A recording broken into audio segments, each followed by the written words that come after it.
आपके top selected question जो आपके पिछली बार सीटेट के एग्जाम में पूछे गए थे। एनसीएफ 2005 के अनुसार एनसीएफ 2005 क्या कहता है?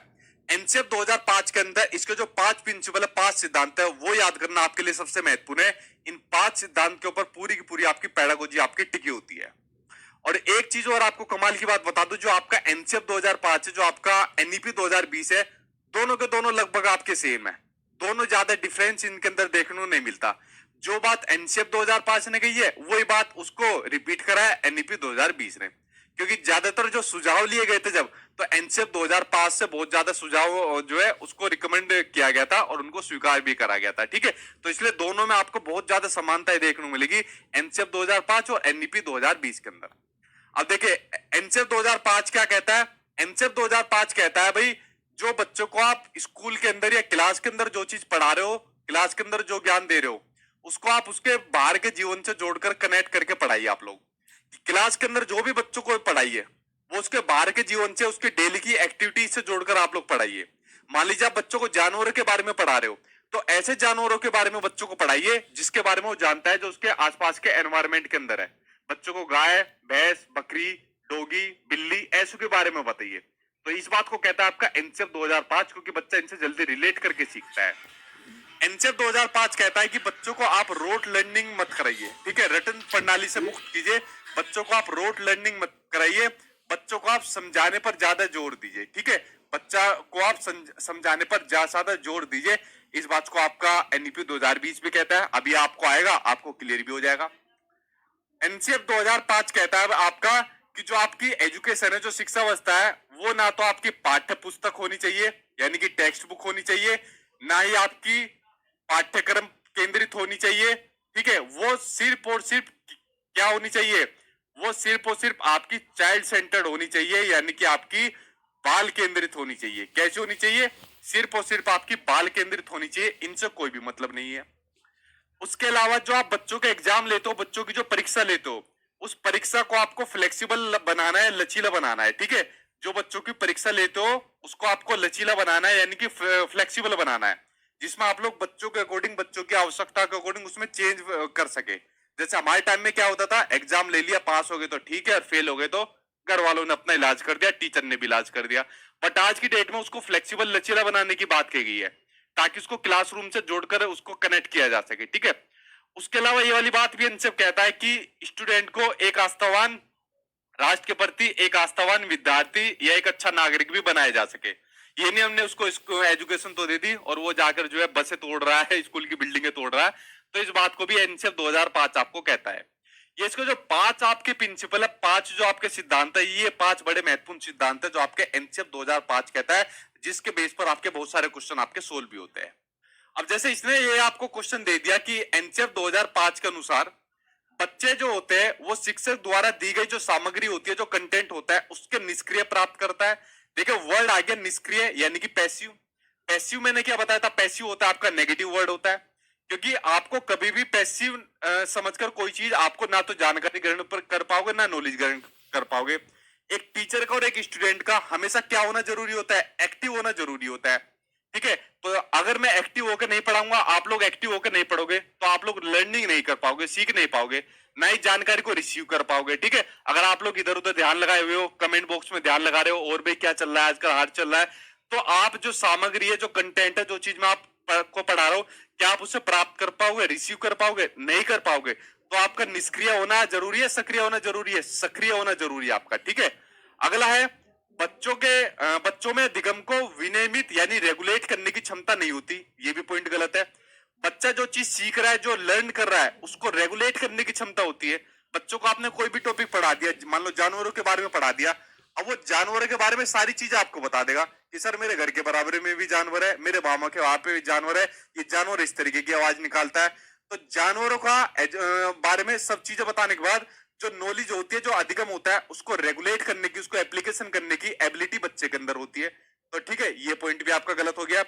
बच्चे रटने के माध्यम से सर्वश्रेष्ठ तरीके से सीखते हैं। जहां पर भी रोट लर्निंग की बात आ जाएगी तो रटना क्या होता है आपका? ये नेगेटिव वर्ड होता है, तो इसको आप लोग वैसे ही देखते गलत काट देना। बच्चों को रटाना नहीं है, बच्चों को समझाना है, चाहे बच्चे हो चाहे आप लोग बूढ़े हो। ठीक है, बूढ़े नहीं, बच्चे ही हो आप लोग भी। अगला है बच्चे ज्ञान के निर्माण में सक्रिय भूमिका निभाते हैं, यानी वर्ड आ गया आपका एक्टिव, कि बच्चे क्या निभाते हैं, अगर वो चीज ज्ञान को ग्रहण कर रहे हैं तो एक्टिव रूप से करते हैं। तो आपको ध्यान रखना है, हमेशा आपको एक्टिव के साथ जाना है, यानी सक्रिय के साथ आपको जाना है। फोर्थ आंसर यहां पर आपका सही हो जाएगा। ठीक, अगला क्वेश्चन सामने आपकी स्क्रीन पर क्या आ गया, देखिए क्वेश्चन के साथ साथ जो एक्सप्लेनेशन आपको दे रहा हूं उसको समझते जाना, आपका सारे डाउट आपके क्लियर हो जाएंगे, क्योंकि पेडागोजी में आपको यही चीज आपको काम आने वाली है। ठीक, अगला क्वेश्चन सामने आपकी स्क्रीन पर दिया हुआ है कि शिक्षण अधिगम प्रक्रिया की अवधारणा करते समय, यानी टीचर लर्निंग का जो प्रोसेस है उसके कंसेप्ट को बताते समय एनसीएफ 2005 निम्न में से किसके महत्व पर बल देता है, वो आपको बताना है। देखते भाई किसके महत्व पर बल देता है। पहला दिया हुआ है एक्टिव एंगेजमेंट, यानी कि सक्रिय जुड़ाव, तो पहला ही ऑप्शन सही हो गया।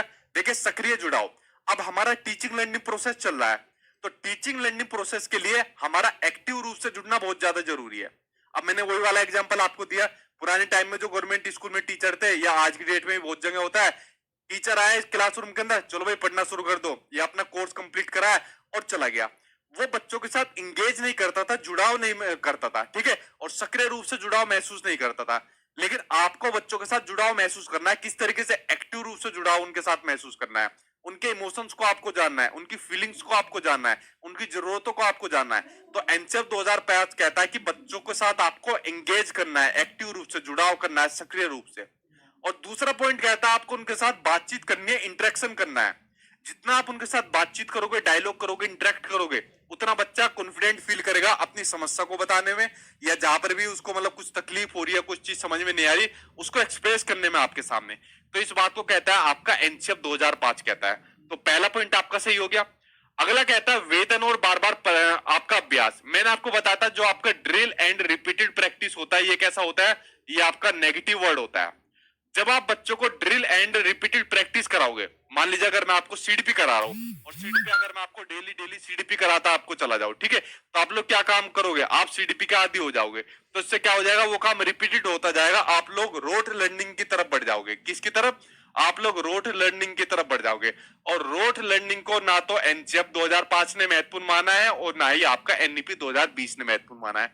तो रोट लर्निंग की जगह आपको कंसेप्चुअल अंडरस्टैंडिंग पर ज्यादा आपको फोकस देना है। तो दूसरा ऑप्शन आपका गलत हो गया। सामग्री को रटकर याद करना, ये भाई साहब आगे रटकर, तो रटना तो आपको कुछ है ही नहीं। अगर अपना भी सीटेट एग्जाम पास करना, रटना नहीं है, समझना है आपको सारी चीजें, ठीक है। तो ये ऑप्शन गलत हो गया। उत्तेजना प्रतिक्रिया संघ से तो कोई मतलब ही नहीं, पहला आंसर यहां पर आपका सही हो जाएगा। अगला क्वेश्चन आपको दिया हुआ है कि राष्ट्रीय पाठ्यचर्या फ्रेमवर्क एनसीएफ 2005 ने जो अपनी समझ प्राप्त की है, वो किससे प्राप्त की है, एनसीएफ ने अपनी समझ किससे प्राप्त की है। संज्ञानात्मक सिद्धांत से नहीं, मानवतावाद से नहीं, व्यवहारवाद से नहीं, रचनावाद से। किससे, रचनावाद से, जिसमें बच्चा खुद अपने आप करके सीखे, लर्निंग बाय डूइंग से सीखे, हैंड्स ऑन एक्टिविटीज के माध्यम से सीखे, ठीक है। तो रचनावाद से अपनी समझ को प्राप्त की है। फोर्थ आंसर बिल्कुल यहाँ पर आपका सही हो जाएगा, ठीक है। अगला क्वेश्चन आपको दिया हुआ है कि एनसीएफ 2005 के अनुसार जो गलतियां होती है वो इस कारण महत्वपूर्ण होती है। अब देखो मैंने आपसे क्या कहा था, एनसीएफ 2005 हो या एनईपी 2020 हो, तो ज्यादातर आपको सेम देखने को मिलेगी। एनसीएफ 2005 ने जो गलतियां होती है, यानी जो बच्चे की जो एरर्स होती है, जो मिस्टेक्स होती है, या बच्चे के जो मिसकंसेप्शन होते हैं, यानी कि जो भ्रांतियां होती है, ठीक है, यानी जो भ्रांतियां होती है, इसको क्या माना है, मिसकंसेप्शन को, इनको बड़ा महत्वपूर्ण माना है, ठीक है, इनको बड़ा महत्वपूर्ण माना है। किसने माना है महत्वपूर्ण, आपके एनसीएफ 2005 ने। देखो ये लिखी लाइन, इसको बड़ा महत्वपूर्ण माना है। भाई देखो जब तक बच्चा गलती नहीं करेगा, जब तक टीचर को पता कैसे चलेगा कि वो कहां पर गलती कर रहा है। अब जब हम स्कूल में पढ़ते थे, अगर हमने काम करते दौरान गलती कर दी तो टीचर ने आते देख ला महाराज फिर गलती कर रहा है तू, ठीक है, और लगने के बाद अच्छा सर अब नहीं करूंगा, ठीक है अब नहीं करूंगा। तो हमारे टाइम पर तो ये गलतियां होती थी। अब हमारे जो टीचर थे उन भाई साहब को किसी ने बताया नहीं कि भाई साहब गलतियां बड़ी जरूरी है, जब तक हम गलती नहीं करेंगे तो आपको पता कैसे चलेगा कि हम गलती कहां पर कर रहे हैं, फिर आपको सुधार कैसे करना है। लेकिन उनका काम हमें फोड़ना था, या तो मुर्गा बना दिया, हाँ या हाथ खड़े कर दिया हमारे। तो आपको ध्यान रखना है, जो बच्चे की जो गलतियां होती है वो बड़ी महत्वपूर्ण होती है। जो बच्चे के जो मिसकंसेप्शन होते हैं, जो भ्रांतियां भी होती है, वो भी बड़ी महत्वपूर्ण होती है। जैसे कुछ बच्चे क्वेश्चन अभी पूछने लग जाए, सर 20 दिन में सीटेट का एग्जाम पास हो जाएगा, बिल्कुल हो जाएगा, और अच्छे नंबर से भी आपका हो जाएगा, ठीक है, इतना बड़ा एग्जाम नहीं है। तो ये बड़े महत्वपूर्ण होते हैं आपके, ये बात आपको ध्यान रखनी है। ऐसा क्यों होते हैं? एक तो एक टीचिंग लर्निंग प्रोसेस का बड़ा महत्वपूर्ण हिस्सा होता है, ये क्वेश्चन आपके एग्जाम में पूछा जा चुका है। अभी हमारा क्या चल रहा है? टीचिंग लर्निंग प्रोसेस चल रहा है। अगर आपने कोई क्वेश्चन गलत कर दिया और मैंने आपका क्वेश्चन को देखा, ये आपने यहाँ पर गलती करी है, तो मैं इसको समझा दूंगा। तो टीचिंग लर्निंग प्रोसेस का बड़ा महत्वपूर्ण हिस्सा होता है। अब पढ़ते हैं ऑप्शन को। यह विद्यार्थियों को पास और फेल के समूह में वर्गीकृत यानी क्लासिफाई करने के लिए एक महत्वपूर्ण उपकरण है। ये काम हमारे साथ स्कूल में होता था कि जो गलतियां नहीं करेगा वो अपना फेल, जो नहीं करेगा वो पास। तो कभी भी बच्चों को आपको क्लासिफिकेशन उनका वर्गीकृत नहीं करना है, ना ही पास फेल के ऊपर, ना ही ग्रेड के ऊपर, और ना ही उनका किसी आईक्यू लेवल के आधार पर। ठीक है, तो वर्गीकृत करने की बात आ जाएगी तो समझ जाना वो आपका नेगेटिव वर्ड है। आगे बढ़ जाओ। यह अध्यापकों को बच्चों को डांटने के लिए एक तरीका उपलब्ध कराता है। ये हमारे टाइम की बात चल रही है, देख लो। ठीक है, अब नए बच्चों के साथ ये काम नहीं होने का। तो डांटने के बाद जहां पर भी बच्चों को आ जाएगी, ये भी ऑप्शन आपका गलत हो जाएगा। अच्छा बताओ, आरटीई की किस धारा के अंदर बच्चों को डांटने की, उनको पनिशमेंट देने का वर्जित है यानी उनको मना है? बताओ किस धारा के अंदर? हालांकि आएगी नहीं, ऐसी जनरल नॉलेज के लिए पूछ रहा हूँ। अगला है, ये बच्चे के जो विचार होते हैं, जो थॉट होते हैं, उसको अंतर्दृष्टि उपलब्ध कराती है तथा समाधानों को पहचानने में भी हेल्प करती है, जो बात मैंने आपको शुरुआत में बताई थी। ठीक है, यह कक्षा से कुछ बच्चों को हटाने के लिए आधा स्थान उपलब्ध कराती है। ये तो आपका वैसे ही गलत हो जाएगा। इस तरीके के आपके नेगेटिव ऑप्शन होते हैं। तो थर्ड आंसर यहाँ पर आपका सही हो जाएगा। ठीक, अगला क्वेश्चन सामने आपकी स्क्रीन पर दिया हुआ है कि राष्ट्रीय पाठ्यचर्या की रूपरेखा 2005 के अनुसार जो अधिगम होता है, जो लर्निंग होती है, वो अपने स्वभाव में क्या है? ठीक है, अधिगम के बारे में बताना है। जो अधिगम होती है, लर्निंग होती है, वो अपने स्वभाव में क्या है? निष्क्रिय कभी नहीं होता, निष्क्रिय आपका नेगेटिव होता है, आगे पढ़ने की जरूरत ही नहीं है। सक्रिय होता है। ठीक है, अधिगम कैसे किया जाता है? सक्रिय होकर। अगर आप लोग सक्रिय नहीं है या मैं सक्रिय नहीं हूं, एक्टिव नहीं है, तो लर्निंग हमारी हो ही नहीं पाएगी, ना मैं सिखा पाऊंगा, ना आप लोग सीख पाओगे। और कैसा होता है? सामाजिक होता है। कैसे होता है? सामाजिक होता है। यानी जो लर्निंग होती है, जो अधिगम होती है, बच्चा किससे करता है? अपने समाज से करता है। सबसे पहले अपनी फैमिली से सीखता है, उसके बाद अपने स्कूल से जाके सीखता है, जैसा आप लोग अभी मुझसे सीख रहे हो।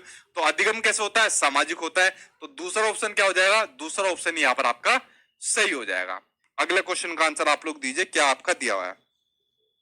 अगला आपको दिया हुआ है कि दिए गए कथनों में से निम्न में से कौन सा सीखने के लिए आकलन, ठीक है, सीखने के लिए आकलन, कि सीखने के लिए स्कूल, घर और समुदाय के बीच सुनिश्चित सीमाएं होना। देखिए, सीमाएं नहीं निश्चित होनी चाहिए।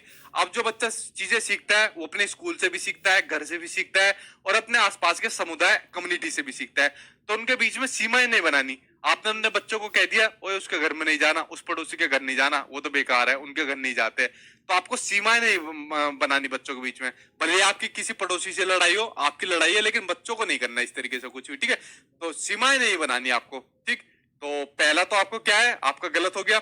रटकर सीखने को हतोत्साहित करना। देखो कितना बढ़िया ऑप्शन पूछा गया है। रटकर सीख, रटना क्या होता है? रटना आपका नेगेटिव होता है। तो इसने कहा रटकर सीखने को हतोत्साहित यानी डिस्करेज करने की बात कही है।